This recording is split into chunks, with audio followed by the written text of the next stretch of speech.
Clar, parlem de Franco, parlem dels toros i a vegades podem perdre de vista allò que és essencial. No es perdin aquesta informació de Georgina Ferri.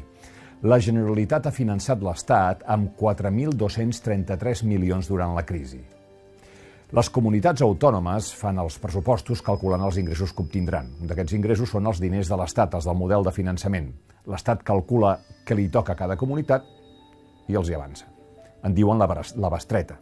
Doncs bé, segons dades del Ministeri d'Hisenda, durant els últims 5 anys, els pitjors de la crisi econòmica, la Generalitat ha tingut 5 liquidacions positives consecutives. És a dir, sistemàticament, cada any ha rebut menys diners dels que li pertocaven d'acord amb la recaptació real de l'exercici.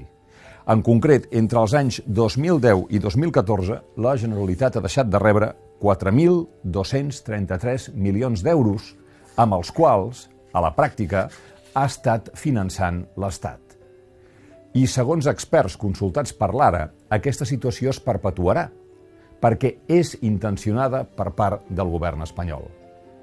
Aquests experts asseguren que l'Estat té prou eines per calibrar adequadament el que pertoca a cada comunitat autònoma segons la previsió de la recaptació. Facin-t'ho córrer, sisplau, i que tinguem un bon dia.